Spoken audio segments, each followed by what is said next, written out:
this lavalier on? Tell Who's doing that up there? this guy Mike. Okay, well, tell him I'm on a lavalier. You're on. I don't know what. It says 4. Okay. Is he up here? I'll go.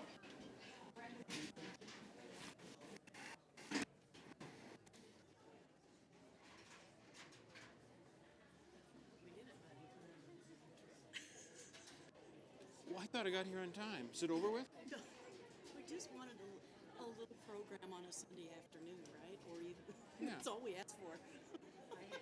Good morning. Good morning. Well, I'm glad there are people here.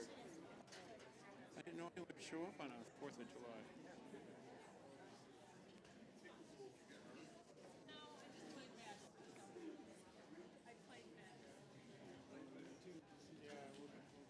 Hello, hello.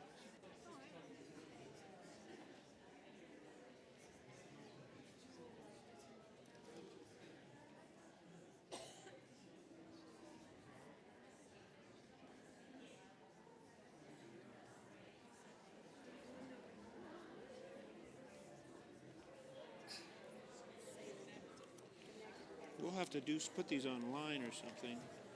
We don't need anything back. Okay, that's great, but this will be Have a wedding, and that's what I've sent to Shelley. okay. If you don't need it.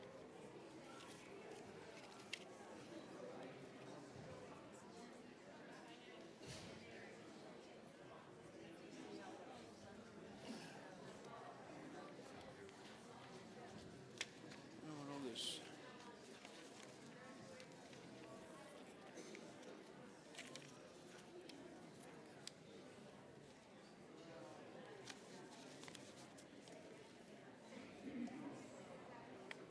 Oh shoot. Oh, that's just perfect. That's just here. Can you go that way just a little bit? I've dropped my microphone here.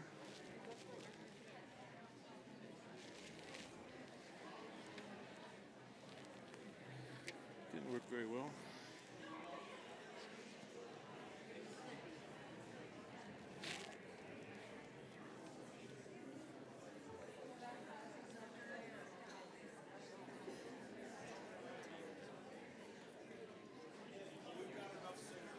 How am I going to get in there?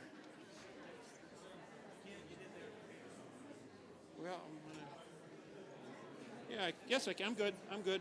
I'm fine. Yep. Oh, you're better than good.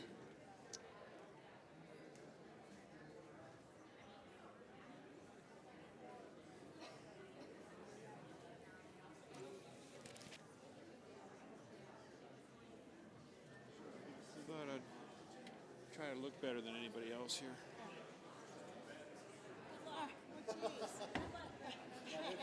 Someone said it's not hard to do.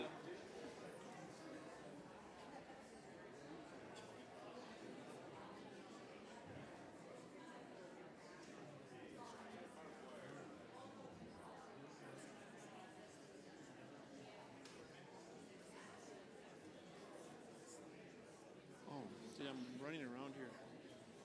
Head cut off.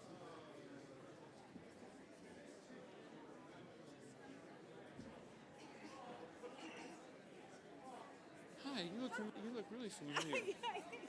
Good to see you. I was looking for you when I was here a couple months ago. I couldn't be here for a while because I know you're traveling on a cruise. Shelley, are you mentioning the first wedding couple here? Yes. we're Okay, with it. good. Just want to make. They're sitting next to me up in the front row. Great. Andersons. Great. I will introduce them. Yes. Okay. Oh, I don't know. No, check with. No, fill in here. I don't think you should go upstairs. You guys aren't getting along. No.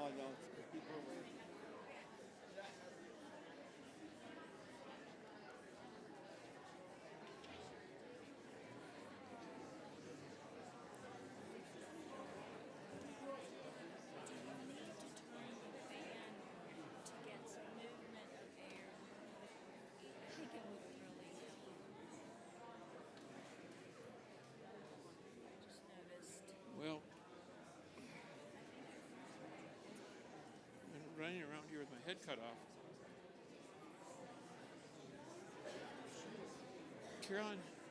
Carolyn said we should turn the fan on up there. Should we do that?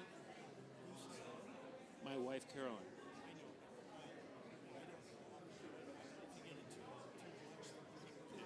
Well, I know you have to point right underneath there, but I don't know how to control it. Maybe I'll ask Nicholas. Someone said to have the fan on, but I don't know. To blow away all the papers. Okay.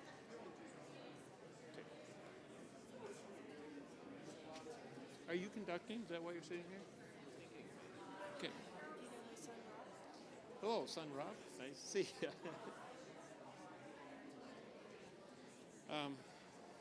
Nicholas said it will blow away the papers. Said it would blow away the papers. Well, we don't know once we turn it on how to make sure we can control it.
Carolyn, I'm a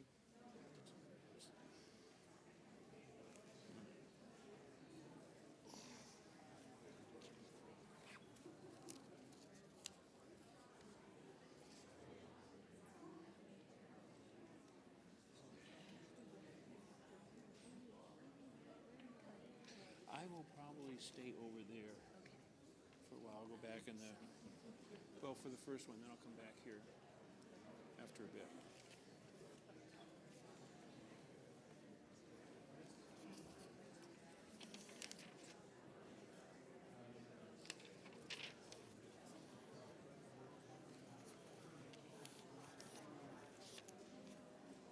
Did you tell Ellen we were just with Ed?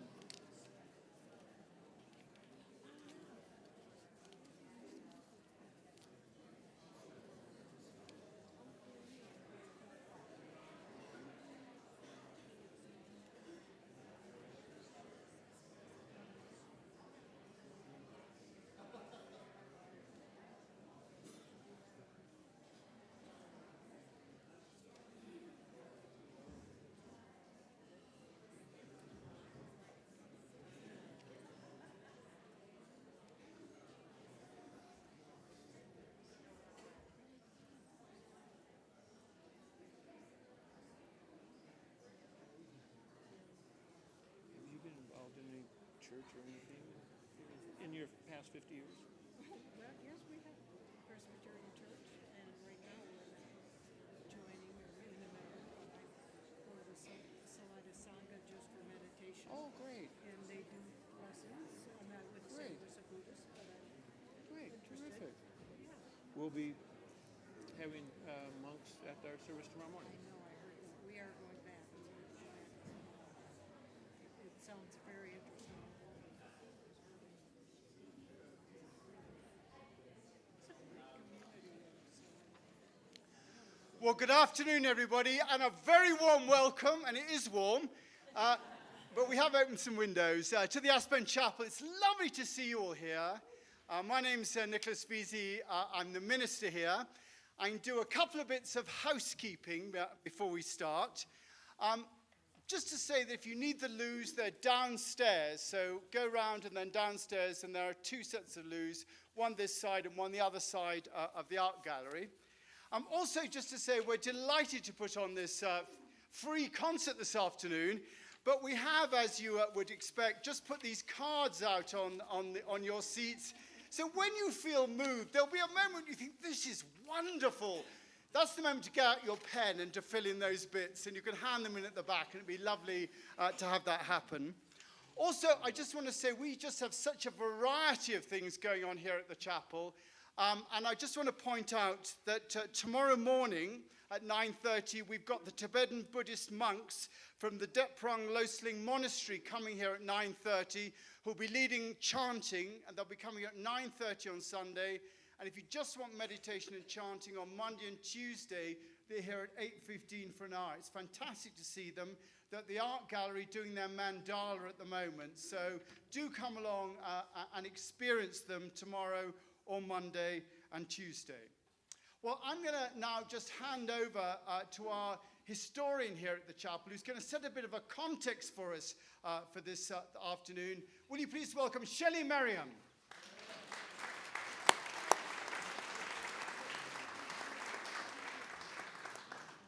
Thank you so much. Welcome to our 6th and last of our 50th anniversary Heritage Forum events, a sense of place through music, art, and architecture. We are grateful that so many of you have journeyed here to be in attendance at our programs, watch the recorded programs on the website at aspenchapel.org, and when you do, select the Heritage Forum tab to view, so it's still not too late to see the preceding events that we had planned. It's been a delight and a pleasure working with our outstanding committee of Greg Anderson, Elaine Bonds, Karen Cordis, Stephen Knight, Heather McDonald, Susan Nicholson, Barbara Teslika, Nicholas Veazey, and Tom Ward. Your enthusiasm, your encouragement, professionalism, and humor has deepened our friendships. Thank you all. August 9th, 1969 was the first wedding in the Chapel of the Prince of Peace. Lynn Allen Anderson married Mary Beth Reisnar. As she said, "We were the first wedding in the Aspen Chapel after watching it being built over the previous months. Reverend Paul H. Martin presided. A brunch reception followed at the Pomegranate Inn for $3 a head. We were Cherry Creek teachers and drove to Aspen every weekend to ski. This was before I-70 and the Eisenhower Tunnel was built. We stayed in Glenwood for $5 a night at Mrs. Rankin's Rest Well Motel and took an electric fry pan and banana bread because we couldn't afford to go out for meals. We now live near Salida, have 2 grown daughters and twin grandsons, and being married in the Aspen Chapel 50 years ago was the lovely beginning of our truly charmed lives together. Please welcome Lynn and Mary Beth Anderson."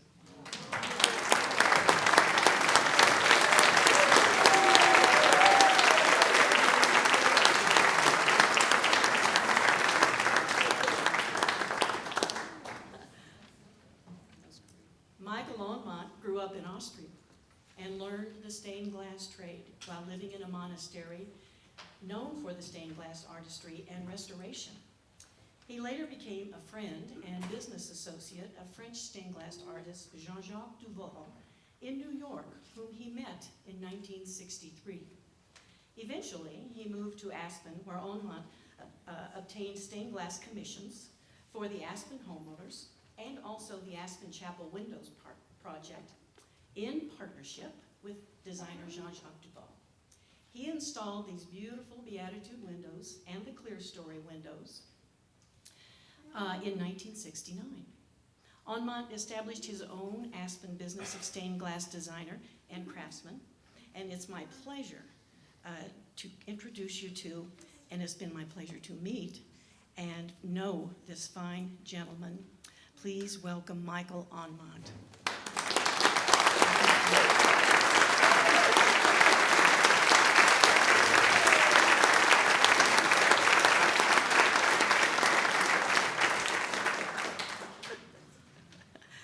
What a sweetheart.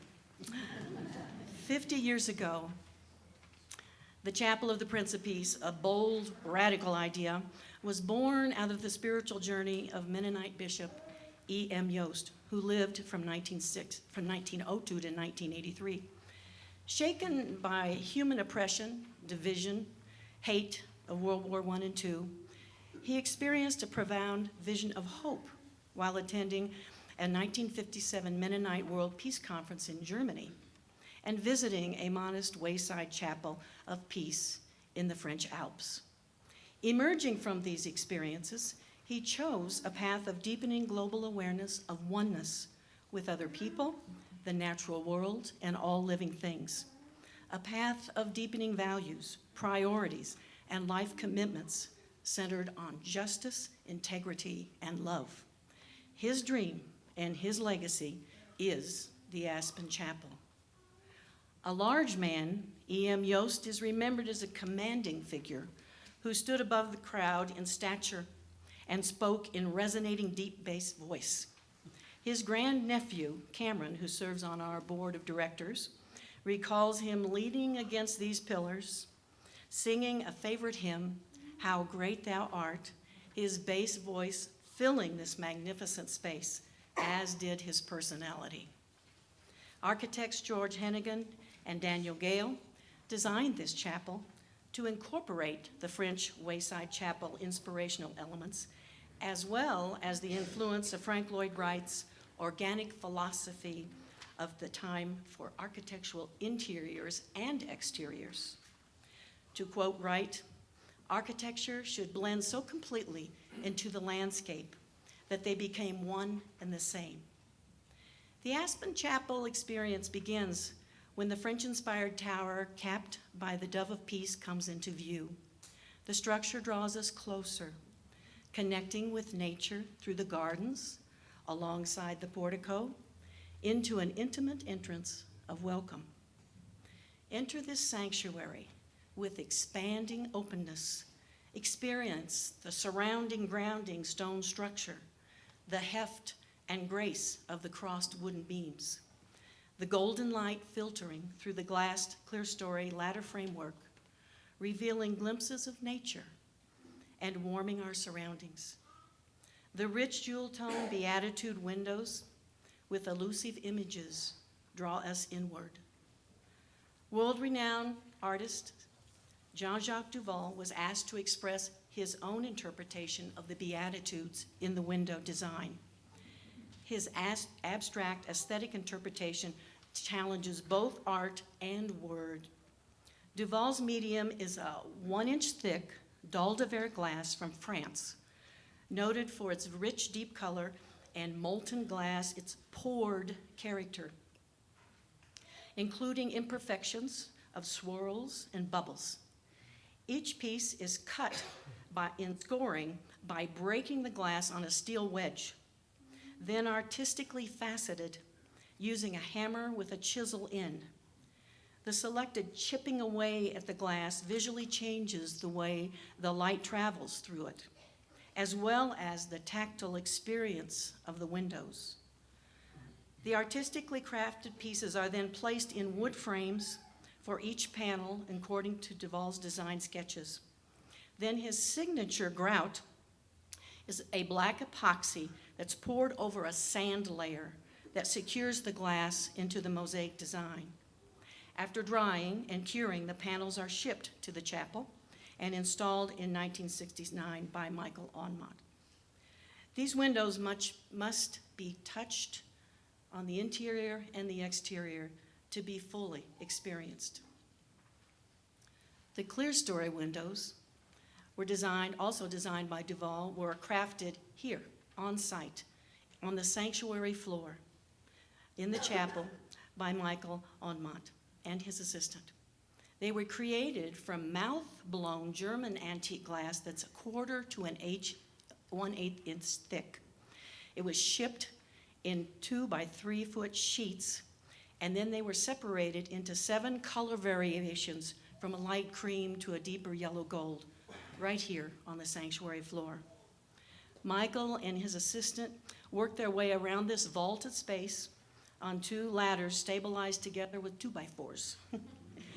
Each glass piece was hand cut to fit the space and epoxied into this ladder structure of the clerestory, according to Duval's flowing design. Note the artistic unexpected that occasionally some open spaces require 2 different pieces of glass, not just 1 piece of glass filling an opening. The passage of time with the light of day through the clerestory windows is a living sensual experience that is both seen and felt in the sanctuary. In 1969, a pipe organ was donated to the chapel by Kenneth and Elmira Snyder of Chicago. The couple was planning to retire and move to their Aspen McLean Flats home. Elmira, who had a master's degree from Northwestern, had been teaching organ, called to inquire if the chapel would accept a gift of her 19-rank Moeller pipe organ that was custom built in their home. That's when you'd be grateful for a spouse that collects books. The only condition of the gift was that Mrs. Snyder could come by and play her pipe organ anytime. This offer was gratefully accepted, and she became the first volunteer director of the chapel from 1962 to 1975. Today, this exceptional pipe organ has been enhanced with additional ranks of pipes and sound stops that you're going to hear today, and is now performed by an equally exceptional organist, Susan Nicholson. Susan has a bachelor's and master's degree of organ performance from the Juilliard School of Music. She has been the director of music at the chapel and provided and coordinated a wide variety of instrumental and vocal performances since 1986. She engages with all genres of music, including having played in a rock band. She created this magnificent concert you are about to hear, reflecting the gift of our surroundings. Last Sunday, Susan rehearsed this powerful opening piece alone in the chapel. At the conclusion, she said to me, "This is the music I love. This is who I am." The opening selection is by French composer Olivier Messiaen, born in 1908, who entered the Paris Conservatoire at age 11, destined to become a composer. The first selection, Apparition des Anglais Éternels, was written when Messiaen was 24 years of age. It melodically tells the story of the building of a church. Like the hymn for the dedication of churches, there are scissors, hammers, suffering, and tests, tailoring and polishing the elected person's living stones of the spiritual edifice, expressed by the unceasing throbbing in the bass. The vision is very simple, almost brutal as its peak, established in slowness as it takes long to disappear. Please hold your applause till the end of the concert.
Beatitudes are portrayed in the two side windows, east and west side.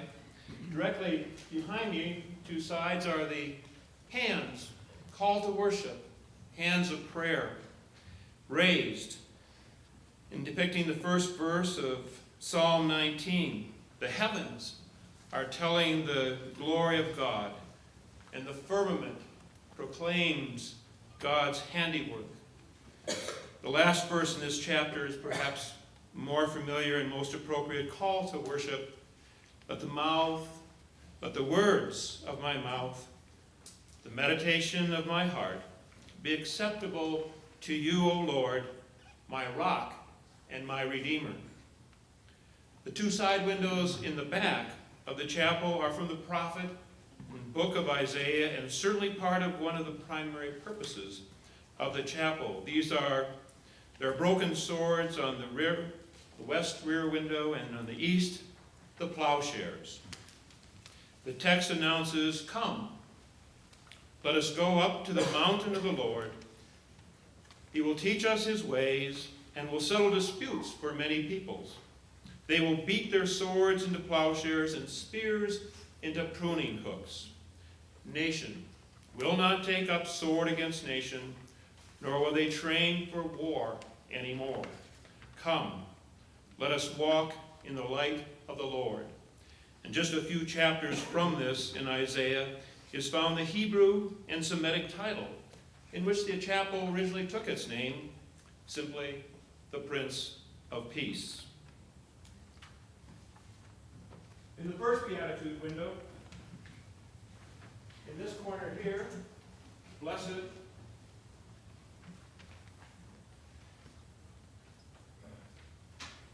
are the poor in spirit, for theirs is the kingdom of heaven. And the word poor is really from the Greek ptochos, which can mean a lot of different things: lowly, or longing, needing. And we have a empty cornucopia or cornucopia, which in the book says depicting perhaps people's spiritual poverty. I don't know if I like the word poverty, but maybe humility or need, our desires, and sometimes our imperfections as human beings, but the crown depictions a larger picture, a jewel in specifically God's kingdom or God's realm. Now I'm going to attempt to read this in the original form of Jesus' language, and most scholars everywhere say Jesus spoke the Aramaic, and that's the original Semitic language of Jesus. And the English translation of the Greek is pretty precise and very beautiful, but the Aramaic translation has more subjectivity and fewer words to it. And again, I'm going to attempt this. If there's anyone here who does speak the ancient Aramaic language, please come forward now. I will need you.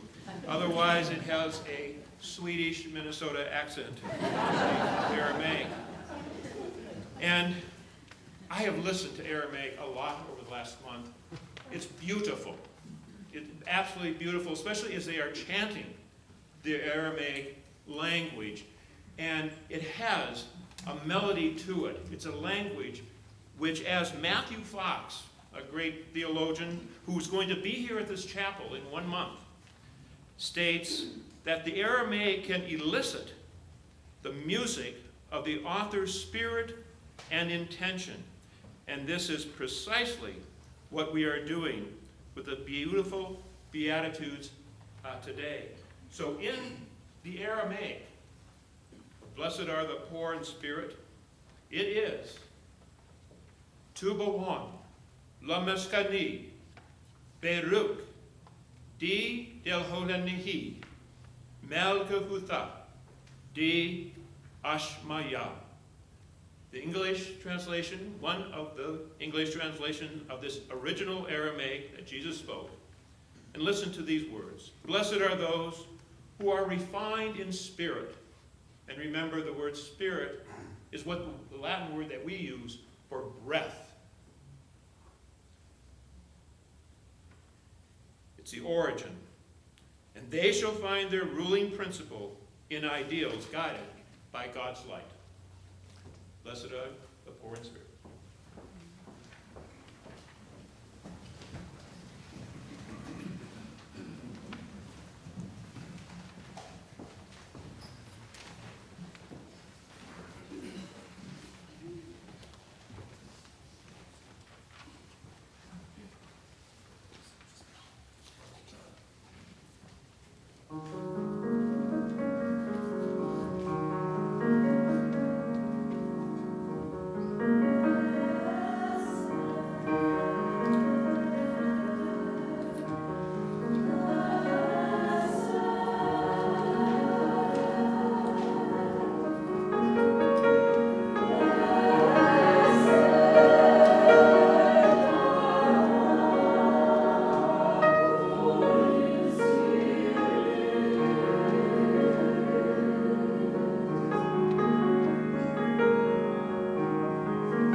The second beatitude window here on this side is, blessed are they that mourn, for they shall be comforted. The mourning is signified by this brown cross, and it represents our difficulty, our mourning, as well as Spirit's concern for our world. And underneath there, the green, the blessing of comfort that we shall receive if we are in mourning. And the inner peace, represented by these green, as they thought these would be palm leaves, perhaps even that we celebrate on Palm Sunday. The leaves along with the cross symbolize a newer beginning and newer comfort, that we can go through our sorrow, our comforting, but there will be love, there will be hope, there will be comfort for those who care and care for one another. In Aramaic, it is Tubahun, La Ali, Di Hinan Nelabeyun. One English translation of this is, tuned to the source are those feeling deeply confused by the life, but they shall be returned from their wandering and be united inside by a greater love.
Beatitude.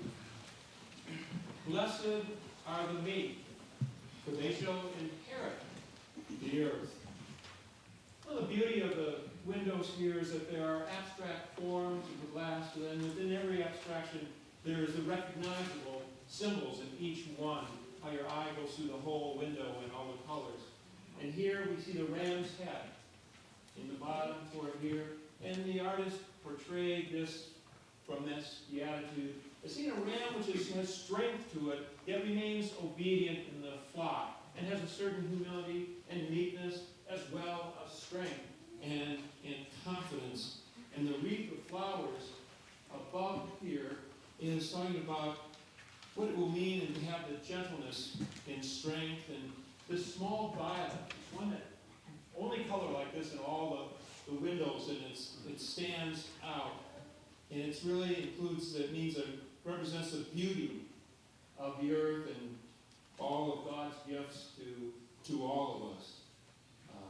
Blessed are the meek. One of my favorite beatitudes, I might add. In Aramaic, it is Tugohon, Lamahakahi Dihanan, Nertun Aha. The English translation of this original Aramaic, which is also one of my very favorites. I love it. Blessed are the gentle, those who have softened what is rigid within.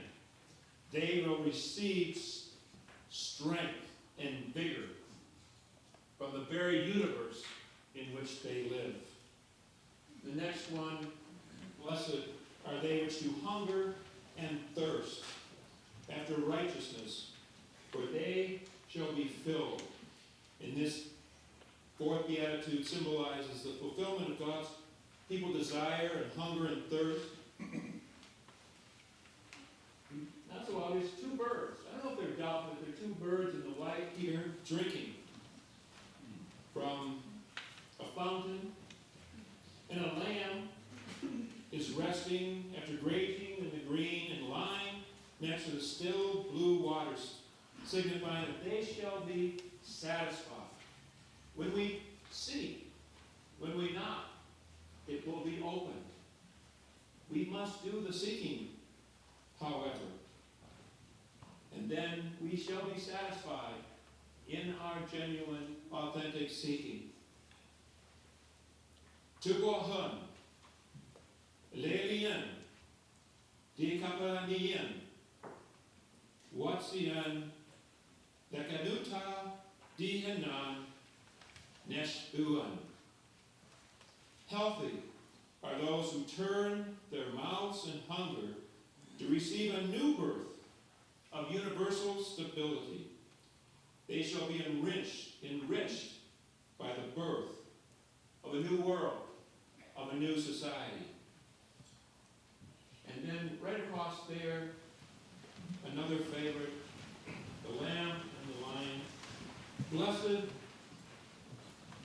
are the merciful, for they shall obtain mercy. In this window, we see the lamb and the lion, but there's a vessel of oil that is flowing from a vessel.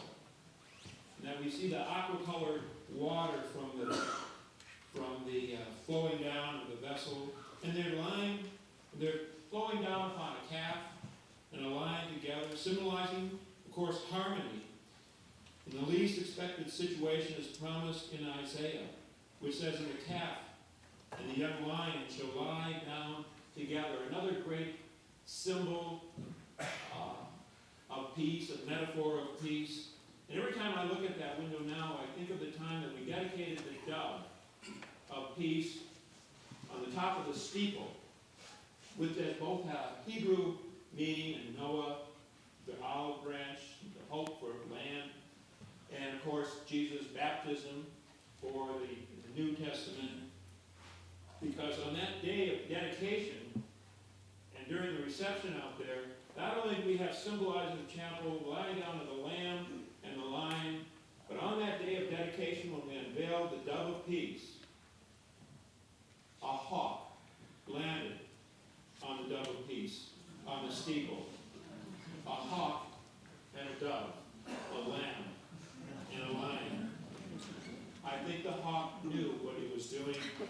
this chapel was about. The Aramaic.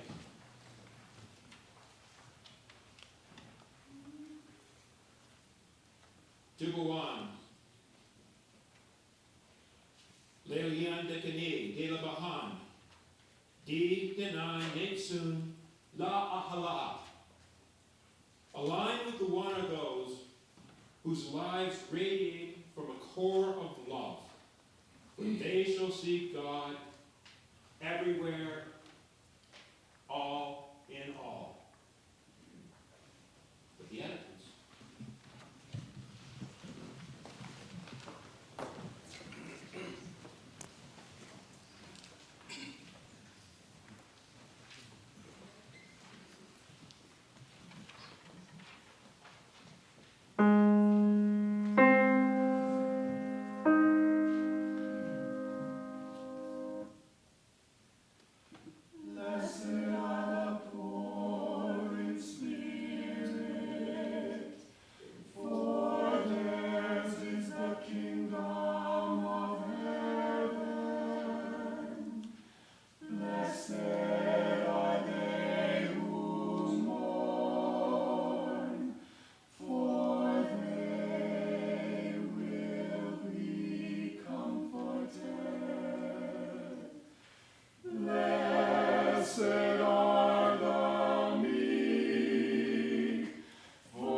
In the sixth window, Blessed are the pure in heart, for they shall see God. Windows represented by a white dove. Hey, we don't have the. We just need to move the sun over here for. Hopefully, you see the white lily representing purity, a promise that seeing God is indicated by rays. Sometimes the stained glass windows have rays of the sun rays going up, and sometimes they have them going down, both signifying that our faith or our hopes and desires, as well as what is being given to us from this universe or the heavens as well. The promise of seeing God is indicated that we will not only see God, but up there, but all around us, everywhere. As a pure in heart realize that this purity can exist in spite of our meekness, lowliness, our humanness, that it still can exist within us as we hope for each day, no matter what we might be going through. Especially as we do this, we'll think of the golden rule of treating others as we would like to be treated. For the pure in heart realize, when they realize this connection between heaven and earth, as we almost say in the Lord's Prayer, they realize they look for the goodness, the purity, if you will, of God in other people. In every dimension and experience of our life, there is spirit. The Aramaic, Tubuahan, Lelian Darikian, Labaramane, Dilahun, Newan, Ramehe. Align with the one, capital O-N-E, align with the one are those whose lives radiate from a core of love. They shall feel the warm arms embrace them as they embrace others.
Obviously, this chapel has a theme of peace, universal, global peace, community peace, inner peace, as well. So this is an important part of the chapel's purpose, and it's the Beatitudes were chosen, I believe. I'm not sure, but I'm pretty sure they were chosen because of the universal nature of the theme. And this being an ecumenical or interfaith chapel would apply to people from different backgrounds of faiths. And there are words of Jesus, some original words of Jesus. There are many different additions, per se, that have been speculated, that have been added to the Gospels. But this particular section is one, as I mentioned before, is one that Jesus would have taught. And Jesus opened up the spirit of life, of meaning, of faith, to all people beyond the Hebrew, to all people, which means all the Gentiles and all people. It was a matter of making peace with all people. Blessed are the peacemakers, for they shall be called the children of God. Amethyst dove. I hope you can see it in this window, flying high above the upper right, bearing the green olive branch. Maybe all hard to see. Can you come back in the morning?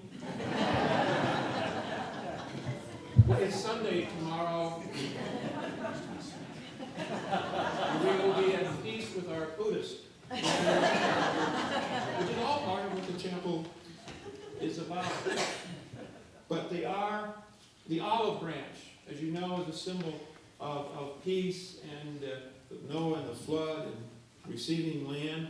If you look closely at our dove of peace on top of the steeple, we have a branch as well. Look closely next time, perhaps with binoculars. It's a large dove. It's 6 or 7 feet in width. So it might be hard to see, but they're aspen leaves. Strengthening across the other panel. Children of God are peacemakers. Rays from above shining connotes God's love to all of God's children. Tugohan, Lavade, Shlama. Perhaps you recognize that. Peace. Shlama. Drana. He dahalaha. Netgarum. Aligned with the one are those who prepare the ground for all tranquil gatherings. They shall become fountains of peace and livingness. In the last window, in this corner, which may be even harder to see, blessed are they which are persecuted for righteousness' sake. Blessed are you when people shall revile you, for great is your reward in heaven. It's a thistle, crown of thorns, perhaps, in this upper panel, and a passion flower below it. A crown of thorns over the top of the thistle portrays, even though it's a crown of thorns, we know what that means from Good Friday and what it becomes on Easter. It portrays, for the artist here, a concept of victory over passion, which passion is suffering. Compassion is to suffer with. So it's a victory over suffering, and joy in this window, in the lightness of this side window, this window here in the front. Joy reigns in this realm of heaven as it meets earth. Heaven and earth, it shall reign. Tugahan, Leilian de Trek, Metoil, Kenyuta, Dethon, He Melkutha, Dash Maya. Blessing to those who are lost in the cause of justice. Their new home is the province or providence of the universe.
if everybody could just take a seat for a moment.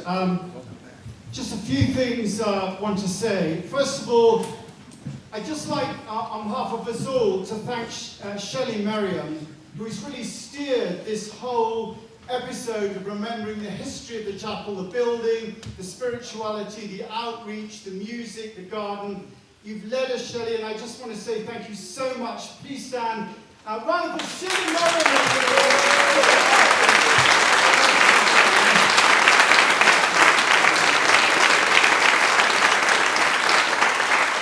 It has been the most major thing. It's been a year in planning all over this time, but you've just been wonderful in your leadership. I'd also obviously like to thank all of the musicians and the choir. We just so appreciate the fact you come and join us and are part of the chapel. It's just absolutely brilliant. And thank you so much, and David and everybody, and Victor, who's been a part of it. Thank you so much for that, everybody. Thank you.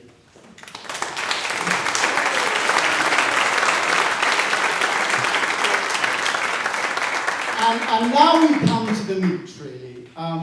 Susan she doesn't like this, but she's going to have it. Susan has been with us now for 33 years. And in that time, she was 2 when she arrived. A babe in arms, and she was like that.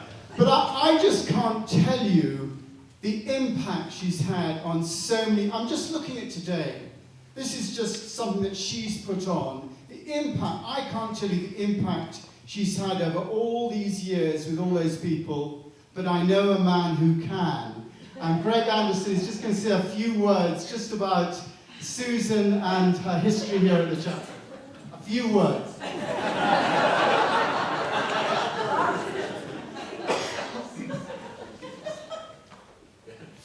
I am very, very grateful to have spent almost half of my life with Susan.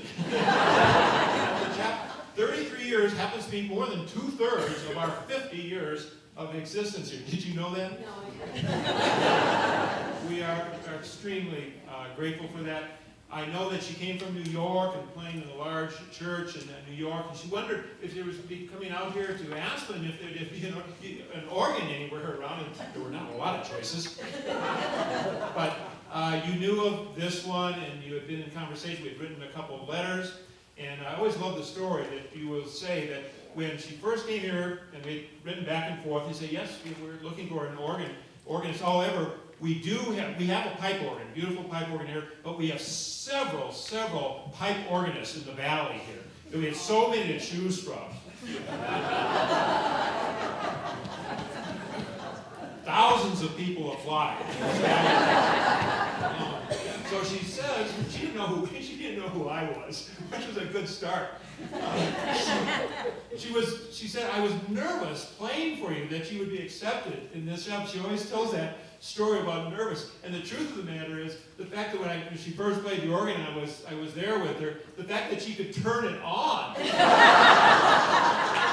had the job right then and there, as far as I was concerned.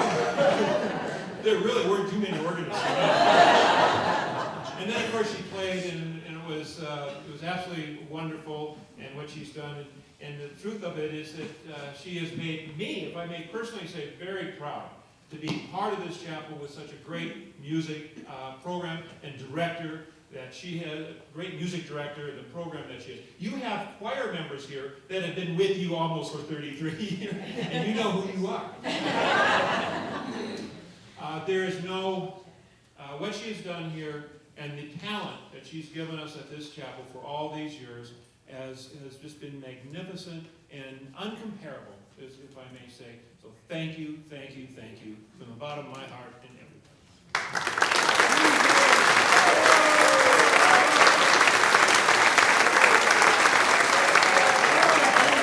Susan Nicholson, everybody! Susan Nicholson!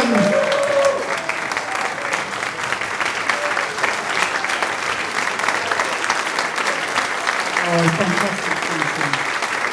Susan Nicholson.